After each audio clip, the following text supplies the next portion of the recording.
Hello, welcome back. Today's Miracle was about Miracle Mile. This is a much shorter film than the one I did yesterday, obviously. It's only one film. This is a film that was released... It was released in the late 80s. It was buried... I mean, it was one of those films you saw in magazines saying, this is a really good film, and then where do you see it? I don't know. And eventually it was released on video at some point. But again, it was released in a state of... Maybe a video shop had it 3 towns away. It was that thing was barely released. I never saw it.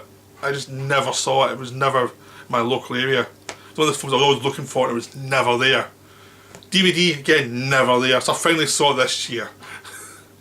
Years later, I finally saw it. And I even saw it on TV either. Maybe it was on TV before, but I never saw it. So, and I wish I'd seen it a lot earlier because it's a brilliant film.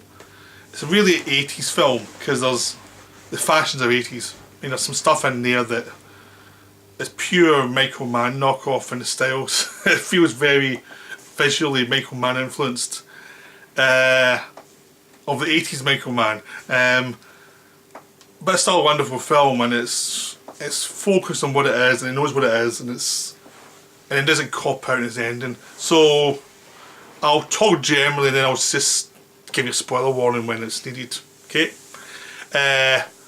So Miracle Mile takes place in the late 80s where this guy meets a girl. He's a musician who travels around a lot, but he meets this girl and just bonds with her straight away. So Anthony Edwards plays a guy, Mayor Winningham plays a girl.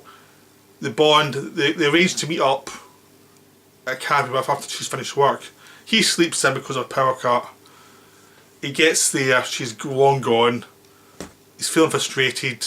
Then a phone call comes. He thinks it's her calling him at a payphone because he said he would be there at a certain time, and maybe she was trying to phone him to find him in case he was late. So he picks up the phone. It turns out it's not her. It's this guy who did the wrong number. He's saying the world's going to end in 90 minutes because the rockets are going off. The nuclear bombs are flying towards Russia now, and they're going to find it pretty soon, and then they're going to retaliate. So we've 90 minutes left before nuclear holocaust, and the rest of the movie is him trying to find the girl. Really, it starts out with freaking out and telling other people what happened, and he gives enough information for it to actually be valid and weird because there's someone in the cafe that has friends who are connected, and so slowly is valid enough so the threat can be real, but no one's quite sure whether it's real or not real. Is it actually going to happen or not? But they're going to take precautions to make sure, just in case it is going to happen. And the whole thing sort of spirals out. Like Anthony Edwards' character gets his car stolen, so he has to find other modes of transportation to get to where he knows the woman lives. He has to find her and convince her that what he's saying is true. Unfortunately, she's taken a sleeping drug because she was so disappointed he didn't show up. So he's dragging her and she's like, ugh. So, but yeah, before getting spoilers, it's a wonderful film. See it, it's brilliant, it's just wonderful. It's just delivered beautifully. Now spoilers.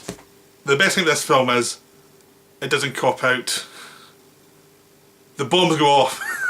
Everyone dies. The whole 90 minutes is them trying to figure it out, trying to work out what to do, and then the bombs go off. You know, that's it. 90 minutes of them trying to survive is worth nothing, except it's worth a lot. Because the whole point of the film is the struggle to try and survive. You see people go mad and become monsters. You see people just go insane. Then you see other people trying to be decent to each other and find loved ones and try and get them out and try and save them.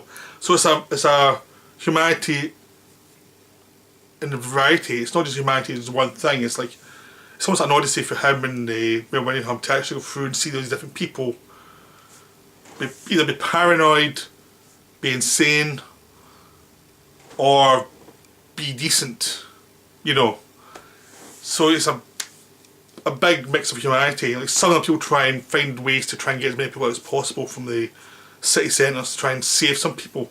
Others try and shoot others. Others try and use the situation to try and make money when there's nothing worthwhile.